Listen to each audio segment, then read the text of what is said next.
Untuk PowerPoint-nya udah di-share ya teman-teman. Udah pada terima belum? Terima. Udah. Kalau yang belum, tolong di-share gitu ke temennya. Udah di-share. Masih dalam grup ya?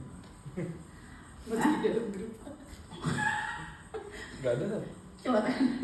It is well with my soul. Oh, ya. Atas. It is well. Panjang nih. Digaplok nih nama gua. Ampun. 50 slide nih. Ya betul, 50 slide. Ada di grup. Pasti udah ketelan. Oh, lu udah di 50 slide untuk 9 tokoan kita. Oke. Oke guys, jadi ini gue akan bawa judulnya It is well with my soul. Source-nya ada dua. Pertama adalah dari khotbah The late Tim Keller, The King and the Furnace. Dan yang kedua adalah dari khotbah Our Beloved Senior Pastor Jose Carroll dengan judul It is well with my soul. Ini seri dari tahun 2021 atau 2022, gue lupa. Dengan temanya waktu itu adalah Peace Has Come. Ada di YouTube ya, bisa tolong dicek kalau misalnya tertarik. Oke? Filmnya Shalom semua. Shalom, oke. Gini, Shalom itu sebenarnya salah satu dari nama Tuhan. Jadi kan nama Tuhan itu banyak ya. Ada Jehovah Rafa, Jehovah Jireh, dan salah satunya itu adalah Jehovah Shalom. Ada yang tahu nggak arti Shalom itu sendiri apa dalam bahasa? Betul? Nggak apa-apa. Lanjut. Peace upon you. Yang lain? Assalamualaikum. Betul sih, Pak. Assalamualaikum. Ntar jawabnya waalaikumsalam. Aman kan ya? Wah. Yang lain ada? Ada yang tahu Shalom? Yes. Oke, Shalom itu berarti kurang lebih identiknya dengan peace ya. Tapi kalau dalam bahasa aslinya Shalom itu berarti betul. Yang pertama adalah peace. Yang kedua dia adalah utuh, komplit, dan juga tidak kekurangan suatu apapun. Ya, Shalom itu betul dengan berarti damai ya. Nah, damainya Tuhan itu nggak ditandakan dengan tidak adanya masalah. Damai Tuhan itu bersifat internal. Oke. Nah, jadi damainya Tuhan itu ditandakan dengan apa? Ditandakan dengan adanya kehadiran Tuhan walaupun di tengah-tengah masalah. Gue nggak tahu ya 2025 kita nanti akan seperti apa. Tapi yang gue tahu pastinya kita akan mengalami tantangan, kita akan mengalami ujian, dan mungkin kita akan mengalami sesuatu hal yang sometimes kita berasa itu di luar dari kemampuan kita. Dan gue berharap semoga apa yang gue bagiin nanti bisa jadi bekal teman-teman buat masuk ke 2025. Oke. Nah, karena damai itu bersifat internal, jadi damai dari Tuhan itu akan membantu kita dalam 3 hal. Yang pertama, damai dari Tuhan itu akan membantu kita untuk fokus dan peka kepada apa yang ingin Tuhan sampaikan kepada kita. Jadi kalau misalnya hati kita damai, pikiran kita damai, tentu kita akan lebih calm lah ya, kita akan lebih bisa fokus, kita bisa lebih tenang untuk mendengarnya ya. Dan yang kedua adalah damai justru bisa membuat kita jadi lebih sehat. Kenapa? Karena kita tidak khawatir berlebihan. Kita boleh khawatir, iya, tapi damai akan membantu kita untuk tidak khawatir berlebihan. Kalau khawatir berlebihan sometimes dampaknya itu adalah susah bobo, kan? Insomnia ya guys, Kebanyakan kopi. overthinking malam-malam. Kita memikirkan Bahasa kerennya insomnia lah. insomnia ya. Kita memikirkan apa yang sedang terjadi, apa yang mungkin terjadi, apa yang akan terjadi, bukan mungkin apa yang tidak mungkin terjadi. Kita pikirin aja itu semua. Semua 1000 kemungkinan kita pikirin, yang ada kita tidak tidur. Oke. Dan kalau misalnya dampak dari insomnia itu adalah pagi-paginya kita ngantuk, agak produktif, kan? Kayak ngejalanin hari tuh kayak ya gue pagi-pagi melayang gitu istilahnya kan. Mau minum kopi juga sometimes kagak ngefek. Ya, jadi damai membantu kita dalam 3 hal. Pertama, fokus dan peka. Yang kedua, kita akan hidup sehat, dan tentunya kita akan lebih produktif. Oke. Dan sekarang kita sama-sama yuk guys menyelaraskan ulang perspektif kita mengenai masalah, mengenai ujian dengan pekerjaan Tuhan, supaya kita bisa menikmati yang namanya shalom, terlepas apapun kondisi kita, terlepas mungkin saat ini atau nanti kita merasa kita tuh sedang masuk ke dalam satu dapur perapian yang menyala-nyala. Oke, kita lanjut masuk ke slide 1. Slide 1 dibilang, yang pertama kita akan belajar apa yang Tuhan katakan ketika kita sedang melewati penderitaan, dan yang kedua adalah Tuhan bersama dengan kita walaupun rasanya sedang melewati penderitaan. Oke. Yesaya 41 ayat 10, ada yang mau tolong bacain? 41 ayat 10 ada tuh di bawahnya, langsung aja, udah ada di bawahnya. Gue sudah sangat berbaik hati menghemat waktu kalian. Ya, aku baca ya. Janganlah takut, sebab aku menyertai engkau. Janganlah bimbang, sebab aku ini Allahmu. Aku akan meneguhkan, bahkan akan menolong engkau. Aku akan memegang engkau dengan tangan kananku yang membawa kemenangan. Oke, thank you Fios. Di sini dibilang Tuhan sendiri ya yang bilang bahwa anakku, kamu jangan takut, karena aku menyertai kamu. Anakku, kamu jangan bimbang. Ingat, aku ini Allahmu. Aku sendiri yang akan meneguhkan dan bahkan akan menolong kamu. Dan aku pun yang akan memegang kau dengan tangan kananku yang membawa kemenangan. Kalau misalnya teman-teman nanti berasa takut atau apa, nggak apa-apa, bisa ngomong kayak begini, misalnya bilang jangan takut Vera, sebab Tuhan menyertai kamu. Jangan bimbang Vera, ganti aja, tambahin aja pakai nama kita. Dan semoga itu juga bisa jadi kekuatan buat teman-teman ya. Oke, lanjut di slide 2. Ada satu perikop di Daniel 3 ayat 14 sampai 29. Oke, gua tidak akan meminta teman-teman bacain karena panjang. Jadi gua akan kasih tahu aja secara singkat ya. Daniel 3 ayat 14 sampai 29 itu berbicara tentang Sadrak, Mesak, dan Abednego yang menolak untuk menyembah patung emas yang didirikan oleh Nebukadnezar. Lalu mereka dilempar ke dalam apa? Ya, ke dalam dapur api. Gua akan flashback sedikit ke Daniel 1. Jadi Daniel 1 itu bercerita tentang satu kerajaan yang bernama Babel atau Babilonia yang diizinkan Tuhan untuk bisa menaklukkan Israel. Nah, Raja Babel saat itu namanya Nebukadnezar. Tapi mungkin kalau misalnya kita ini kan nggak pernah ya hidup di zaman perang ya guys. Kita nggak tahu nih, paling kita tahu kalau soal perang kita nonton di TV, di film Hollywood kan, atau mungkin di sejarah G30 SPKI ya.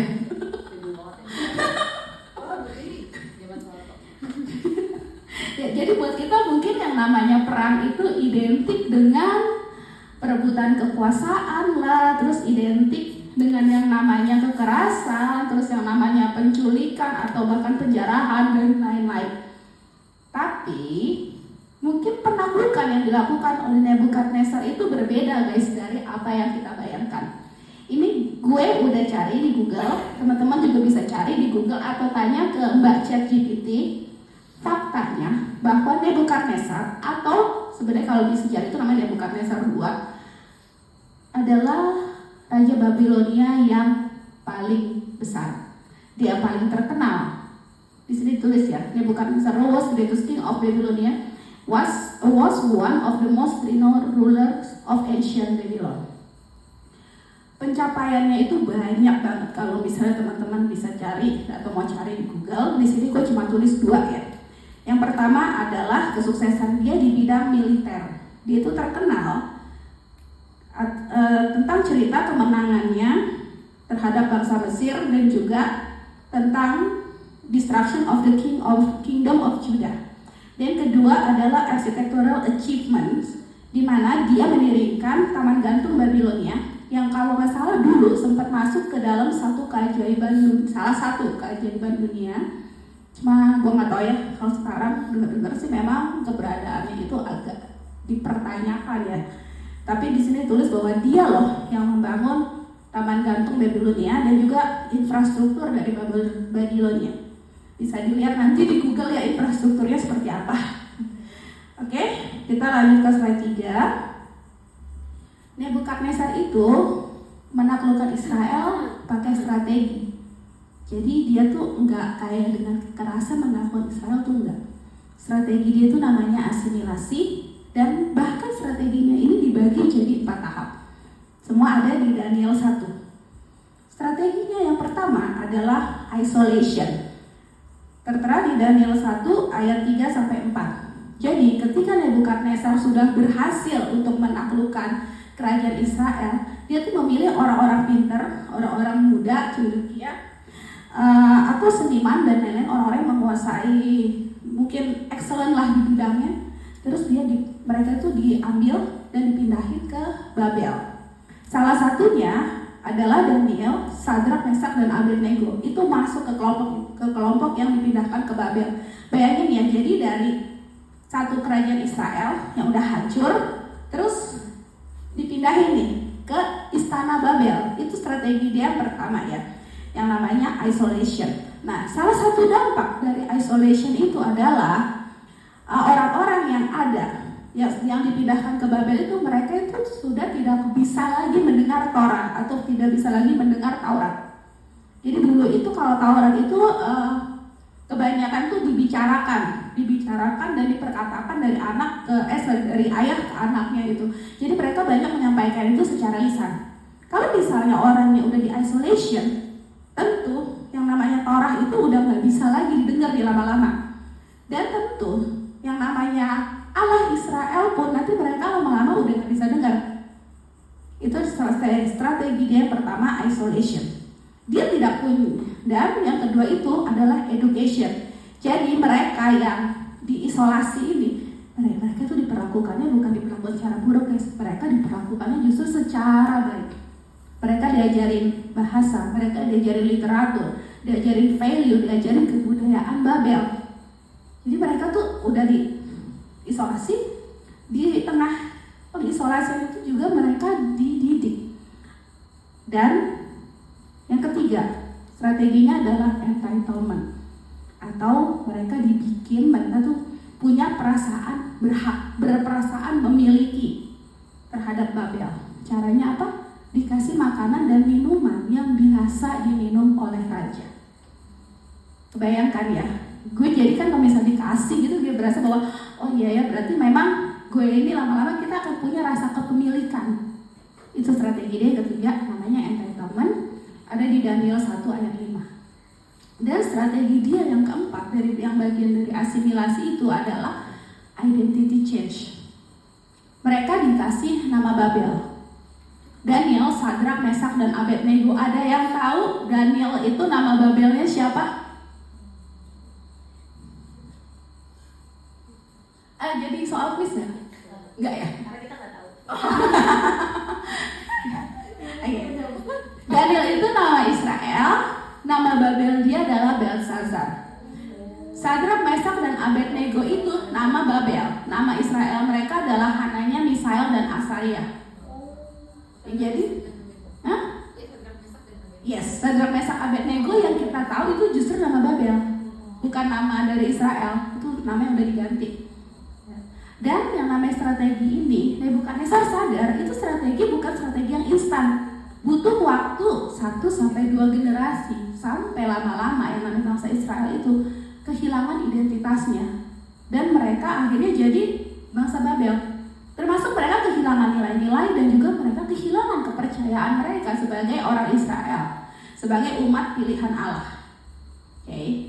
Di Daniel 3 dibilang bahwa di Daniel 3 17-18 ya, Nebukadnezar itu mendirikan patung emas. Ceritanya itu, dia mendirikan patung emas ditaruh di dataran tinggi Duran, kalau nggak salah patung emasnya itu sekitar 300 meter tingginya, dan saat itu dia memerintahkan para pegawai-pegawainya, bawahan-bawahannya ya, lebih tepat, untuk datang ke pentahbisan patung emas itu.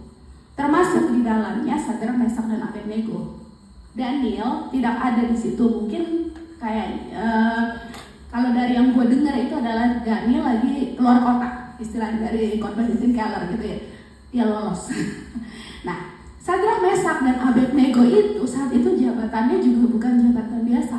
Pemerintahan wilayah Babel dipegang oleh Sadrak, Mesak, dan Abednego. Kebayangkan seberapa tingginya mereka. Daniel juga posisinya udah setinggi itu juga. Justru Daniel yang dalam tanda kutip yang merekomendasikan Sadrak, Mesak, Abednego. Tuh. Nah, oke, habis itu kita tahu bahwa Sadrak, Mesak, dan Abednego menolak untuk menyembah patung emas yang didirikan oleh Nebukadnezar. Terus habis itu mereka dibawa nih ya. Jadi ada pengawal atau bawah Nebukadnezar yang bilang ke Nebukadnezar, "Raja, ini Sadrak, Mesak, dan Abednego menolak untuk menyembah patung emas itu." Karena perintah Nebukadnezar ketika bunyi dalam tanda kutip ya orkestra, itu sudah banyak banget alat musik yang disiapkan. Ketika orkestra itu dibunyikan, semua orang harus menyembah. Dan 3 orang itu menolak, dibawalah ke raja.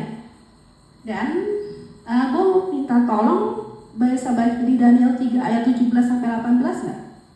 Aku bacain ya. Boleh. Daniel 3 ayat 17-18. Jika Allah kami yang kami puja sanggup melepaskan kami, maka ia akan melepaskan kami dari perapian yang menyala-nyala itu. Yes. Dan dari dalam tanganmu ya Raja. Yes. Tetapi seandainya tidak, hendaklah Tuanku mengetahui, ya Raja, bahwa kami tidak akan memuja dewa Tuanku dan tidak akan menyembah patung emas yang Tuanku dirikan itu.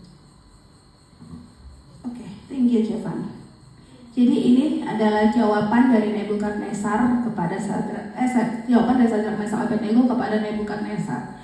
Dan jawaban inilah yang bikin Nebukadnezar marah besar sampai perapian yang udah disiapkan itu diminta oleh Nebukadnezar dipanaskan 7 kali lebih panas dari biasanya. Bahkan pengawal-pengawal Nebukadnezar pun nggak bisa buat deketin. Kenapa? Gosok duluan. Oke, sebentar. Nah, kan kita baca dulu ya di Daniel 3 ini. Kan gua ada maka ia akan melepaskan kami dari perapian yang menyala. Jika Allah kami yang kami puja sanggup melepaskan kami, maka ia akan melepaskan kami dari perapian yang menyala-nyala. Pertanyaan gue, Tuhan lepasin nggak mereka bertiga? Kenapa?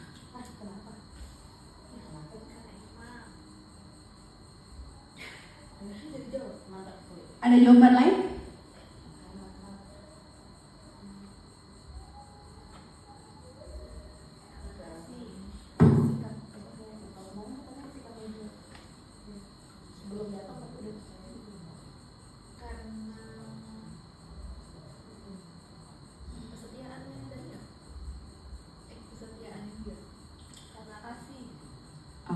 Jadi menurut teman-teman Tuhan lepasin Sadrak, Mesak, dan Abednego dari perapian itu?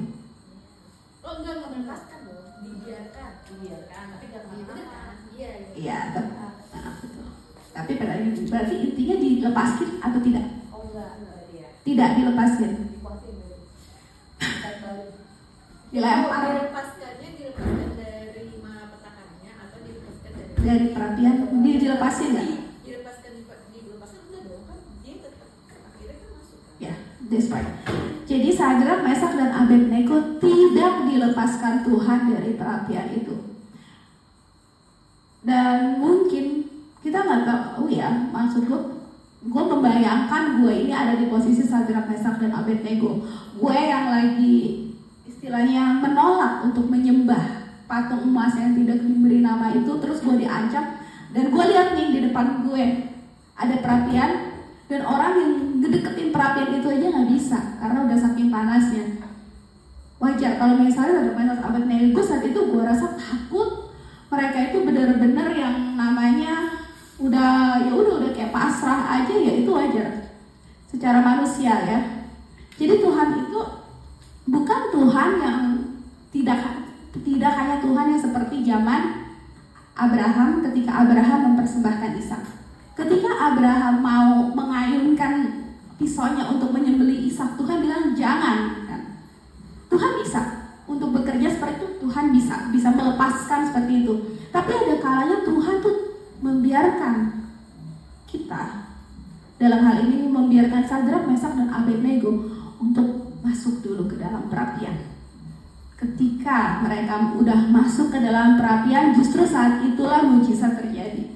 Pertama, tali yang mengikat mereka itu putus dan mereka bahkan bisa jalan dengan bebas di tengah api. Dan yang kedua, ada orang keempat di situ, yaitu Tuhan itu sendiri. Yang Nebukadnezar itu bilang itu anak dewa. Oke. Ini cerita tentang Sadrak, Mesak, dan Abednego. Kita akan ke cerita Ayub. Udah tahu dong Ayub, paling terkenal ya. Ayub yang imannya bahkan diuji. Ya. Slide selanjutnya aku ada tulis di situ ya. Ayub 1 dan 2. Nah, cerita tentang Ayub kehilangan segalanya itu ada di Ayub 1 dan Ayub 2. Ayub 1 itu yang pertama kali ya, di mana menggambarkan bagaimana Ayub kehilangan semua miliknya. Dia kehilangan harta bendanya, dia kehilangan ternaknya, dia kehilangan anak-anaknya, bahkan istrinya pun gagal paham. Kan istrinya bahkan bilang supaya Ayub mengutuki Tuhan Allahnya. Istrinya kabur guys. Itu Ayub di Ayub 1. Coba nggak berhenti sampai di situ, masih ada lagi di Ayub 2, di mana Ayub terkena penyakit kulit yang mematikan dan menyakitkan sampai dia tuh saking gatelnya tuh dia harus pakai pecahan kaca belik untuk ngegaruk. Jadi bayangin itu seperti apa ya. Ini di Ayub 1 dan Ayub 2. Bawahnya ada di Job 5 ayat 24 versi English Standard Version. Ada yang mau bacain? You shall know that your thanksgiving is at peace, and you shall inspect your fault and miss nothing. Oke, thank you Fios. Kita bisa lihat ya, Ayub 1 dan Ayub 2, lalu Ayub 5. Bisa lihat urutannya nggak? Ketika Ayub sudah kehilangan segalanya, justru dia menulis itu di Ayub 5. Your tent is at peace, and you shall inspect and your fault and miss nothing. Gila kan? Justru ketika dia sudah kehilangan segalanya, dia bisa mendeklar seperti itu. Miss nothing and your tent is at peace. Bahkan sebenarnya Ayub 5 ayat 1 itu, Ayub mempertanyakan juga itu keberadaan dia. Menggambarkan kondisi Ayub. Oke. Kita lanjut ke slide 6. Di sini dibilang apa yang Tuhan katakan pada saat kita sedang melewati penderitaan. Yang pertama adalah penderitaan itu nggak bisa dihindarin. Kita sebagai orang Kristen, kita sebagai orang percaya itu sama sekali tidak imun dari yang namanya penderitaan. Tuhan mengizinkan orang yang tidak bersalah untuk mengalami penderitaan. Justru iman kita sebagai orang percaya itu akan diuji lewat penderitaan. Dan yang kedua, penderitaan, kalau kita percaya dengan Tuhan, akan berhubungan dengan karakter kita seperti api berhubungan dengan emas. Apa yang sebenarnya dilakukan api terhadap emas itu justru membuat emas jadi lebih baik. Right? Dan yang ketiga, ini adalah janji Tuhan seperti kisah Sadrak, Mesak, dan Abednego, Tuhan yang sama akan berjalan dengan kita di tengah-tengah penderitaan. Mungkin ketika kita merasa bahwa Tuhan, kenapa ini terjadi? Tuhan, kenapa gue belum bisa mendapatkan ini? Kenapa gue harus kehilangan ini? Tuhan, gue gak kuat. Tuhan, beban ini terlalu besar. Kapan badai ini selesai? Tuhan itu sebenarnya nggak jauh, dia tuh ada di sebelah kita, dan maka dia ada di dalam kita. Tuhan itu bersama-sama dengan kita, jadi jangan takut. Oke, dan yang terakhir adalah penderitaan yang kita alami itu sebenarnya tetap berada di dalam batasan dan pengawasan Tuhan. Jadi sampai mungkin kita ngerasa bahwa kok yang gue alamin itu kayaknya berat banget ya, kayaknya gue udah gak kuat. Tapi kalau misalnya teman-teman yang di gym pasti udah tahu ya, kalau misalnya kita angkat beban repetisi ya guys, ketika kita udah gak kuat, kalau misalnya kita ada PT atau ada coach bilang ayo lagi, nggak, lu masih bisa. PT sama coach itu udah tahu sebenarnya batasan kekuatan kita tuh sampai mana. Dan sebenarnya justru beban itu diperlukan supaya istilahnya kan otot kita tuh harus dipecah supaya nanti bisa ada otot baru yang lebih kuat. Itu yang berlaku di gym prinsipnya kan. Itu juga berlaku di kehidupan kita. Supaya Tuhan itu kasih penderitaan supaya yang namanya otot iman kita juga bisa jadi lebih kuat. Jadi sebenarnya penderitaan ada itu bukan sebagai hukuman Tuhan, tapi penderitaan itu justru yang akan membentuk karakter kita. Jadi kalau misalnya mungkin teman-teman berasa ketika lagi mengalami penderitaan, teman-teman berasa, Tuhan kenapa sih kok belum selesai juga? Apakah doa gue kurang kencang nih? Apakah persembahan gue kurang banyak? Apakah gue kurang rajin ke gereja? Sebenarnya sudah berasa seperti itu. Tapi jangan seperti itu. Kenapa? Karena kalau misalnya kita masuk dalam penderitaan itu dengan mindset seperti itu, maka hubungan kita sama Tuhan itu sudah bersifat transaksional. Ketika kita merasa bahwa oh iya permasalahan gue udah selesai, berarti doa gue udah bagus nih kemarin, berarti persembahan gue udah cukup nih. Jadi itu kayak transaksional, berasa bahwa hadiah dari penderitaan kita itu adalah keinginan kita tercapai. Kita mendapatkan sesuatu yang mungkin bisa dibilang mujizat, sesuatu yang bahkan kita tunggu-tunggu. Tapi sebenarnya tujuan dari penderitaan itu pertama adalah karakter kita, dan yang kedua adalah supaya kita menjadi semakin serupa dengan Kristus. Dan pada akhirnya kita bisa bilang bahwa Christ is enough for me. Itu adalah tujuan dari penderitaan, di mana sebenarnya Tuhan tuh ingin tuh sesuatu yang bersifat relasional. Kalau misalnya kita masuk dengan mindset bahwa Tuhan, gue ngelakuin ini supaya nanti gue tidak menderita, itu berubah menjadi satu transaksional. Ya. Dan bisa tolong bacain di Pengkhotbah 3 ayat 11. Ia membuat segala sesuatu indah pada waktunya. Bahkan ia memberikan kekalahan di dalam hati mereka. Tetapi manusia tidak dapat menyelami pekerjaan yang dilakukan Allah dari awal sampai akhir. Oke, thank you Ibu Devina. Pengkhotbah 3 ayat 11 dibilang ia membuat segala sesuatu indah pada waktunya. Waktunya itu N-nya kecil. Dan kalau di bahasa Inggris adalah beautiful in its time, not beautiful in his time.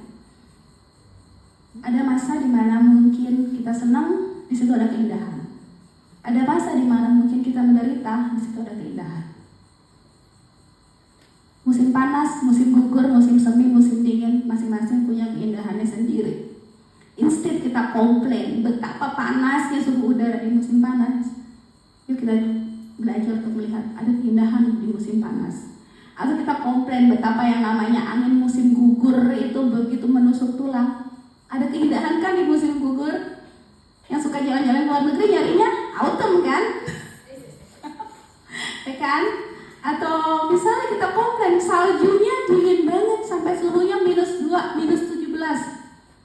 Tapi ya kita belajar untuk merubah fokus kita bahwa ada keindahan juga di musim salju.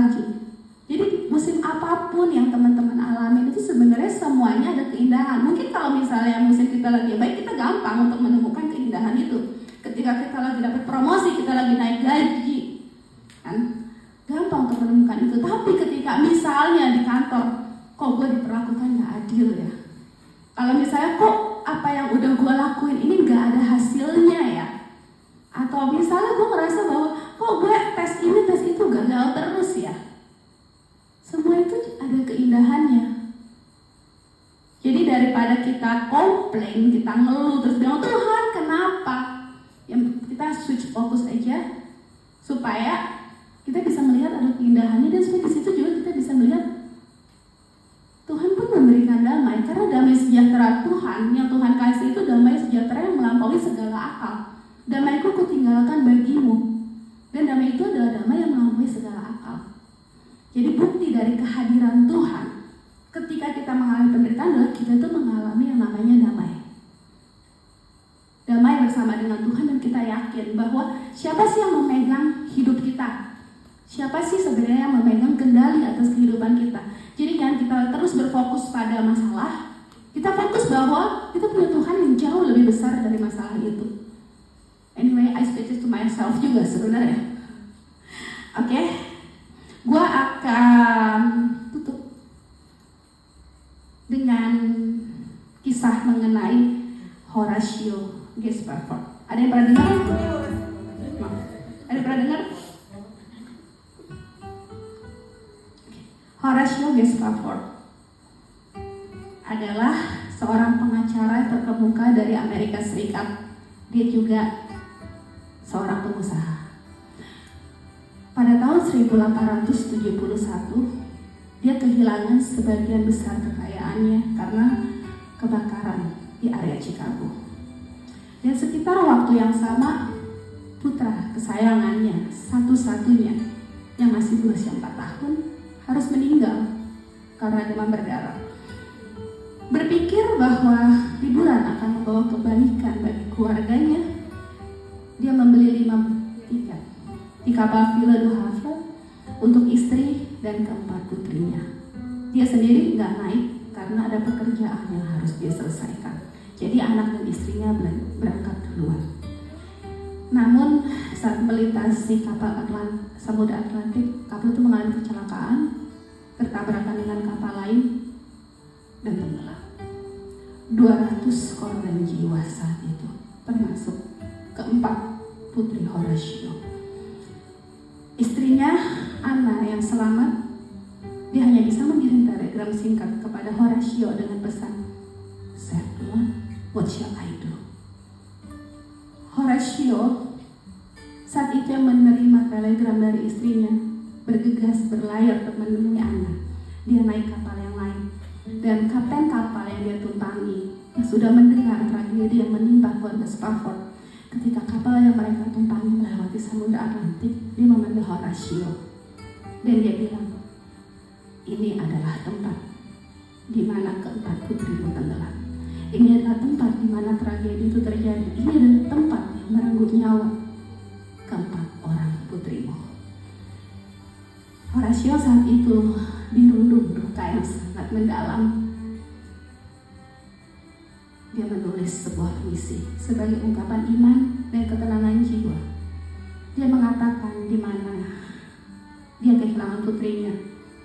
"When peace like a river attended my way, when sorrows like sea billows roll, whatever my lot, thou hast taught me to say, it is well with my soul."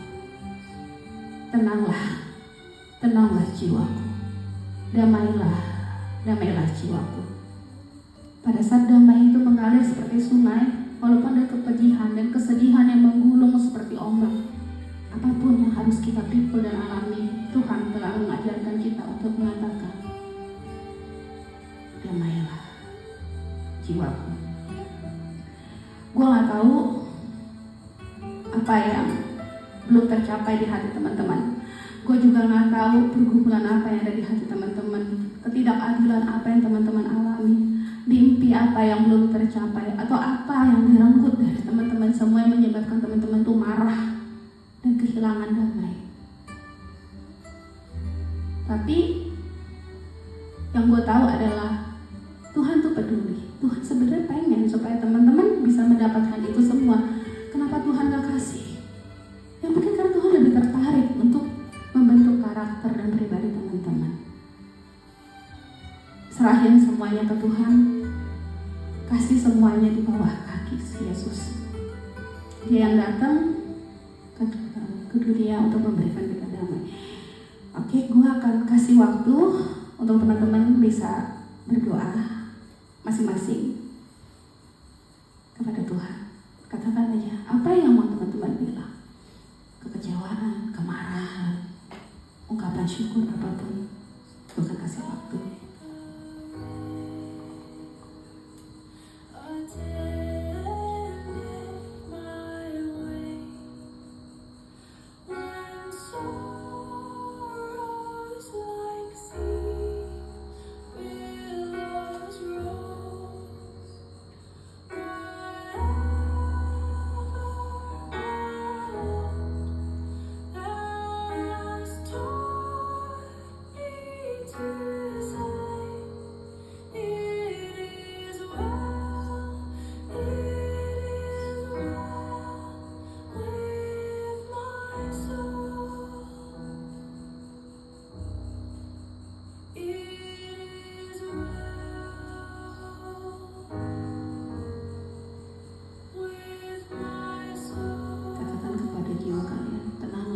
Tenanglah jiwaku.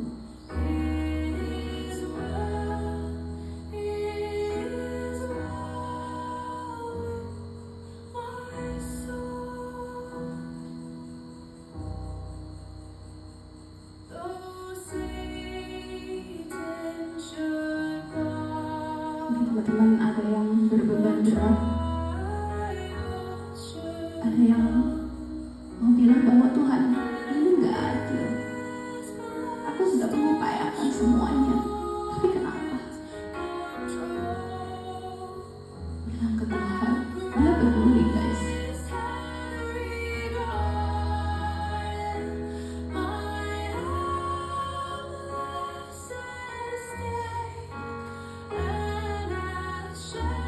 Teman-teman yang udah berjuang dengan segenap kekuatan teman-teman. Teman-teman yang merasa bahwa oke, ini jalan yang terbaik. Siapa tahu yang kali ini berhasil, tapi ternyata masih gagal. Guys, Dia peduli.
Katakan kepada diri kalian, it is well with my soul.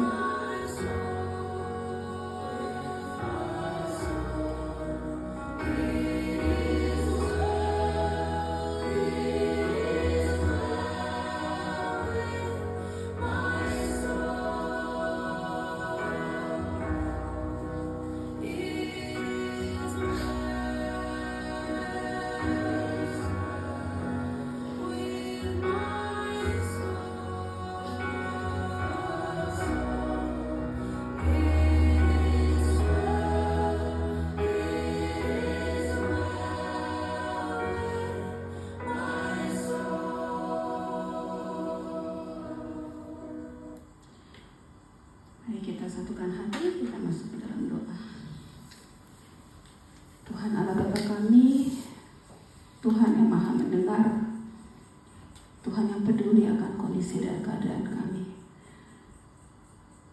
Tuhan, saat ini kami ingin mengatakan kepada jiwa kami, tenanglah, tenanglah jiwaku, karena kami tahu siapa yang ada bersama dengan kami. Gadamu dan tongkatmu itulah yang akan menuntun kami ya Bapa. Dan Bapa, kiranya kami juga bisa berfokus kepadamu Tuhan. Dan juga kiranya Tuhan, kami bisa mengatakan, selalu mengatakan kepada jiwa kami, it is well with my soul. Semuanya akan baik-baik saja Tuhan. Kami tahu karena kami aman di dalam tangan-Mu Tuhan. Dan Tuhan, kiranya Tuhan, damai-Mu Tuhan turun ke atas kami semua ya Bapa, supaya kami bisa menjadi pribadi yang lebih peka Tuhan akan apa yang sebenarnya Tuhan inginkan bagi kehidupan kami. Dan tidak menyodorkan kepada Tuhan agenda kami, tidak menyodorkan kepada Tuhan keinginan kami, tidak menyodorkan kepada Tuhan keinginan dan mungkin mimpi-mimpi kami yang belum terwujud Tuhan.